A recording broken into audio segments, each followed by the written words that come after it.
গোটা রাজ্য জুড়েই আমাদের এই প্রতিবাদ বিক্ষোভ চলছে।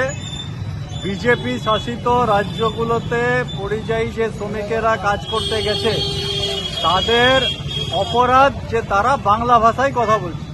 বাংলা ভাষায় কথা বললেই বাংলাভাষী তকমা লাগিয়ে দেওয়া হচ্ছে এবং সেখানে তাদের সমস্ত প্রমাণপত্র রয়েছে, ভোটার কার্ড, আধার কার্ড ইত্যাদি যাবতীয় প্রমাণপত্র থাকা সত্ত্বেও তাদেরকে জোর করে জেলের মধ্যে ভরে দেওয়া হচ্ছে এবং তাদের অনেককে বাংলাদেশে পাঠিয়ে দেওয়া হচ্ছে।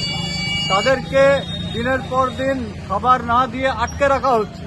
এই যে একটা অমানবিক আচরণ বাংলা ভাষায় কথা বলার জন্য বাংলাদেশি তকমা দিয়ে দেওয়ার পরে হচ্ছে, এটা আমরা মানতে পারি না।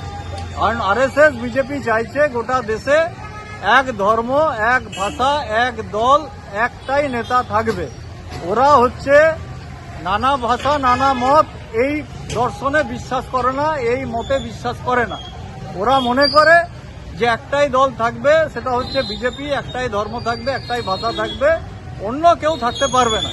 এবং এই কালচার মধ্য দিয়ে ওরা ভারতবর্ষের যে মানুষের ঐক্য, ভারতবর্ষের মানুষের যে সংহতি, এখানে যে মিশ্র ভাষাভাষী, মিশ্র ধর্মের মানুষেরা একসাথে সমস্ত কাজ করছে, এটা ওরা ভেঙে দিতে চাইছে, শেষ করে দিতে চাইছে।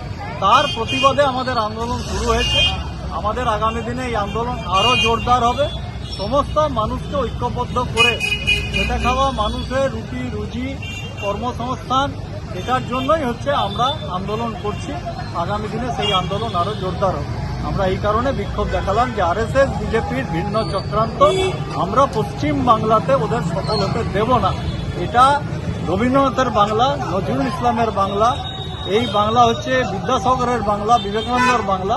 এখানে সাম্প্রদায়িক শক্তি ঠাঁই নেই।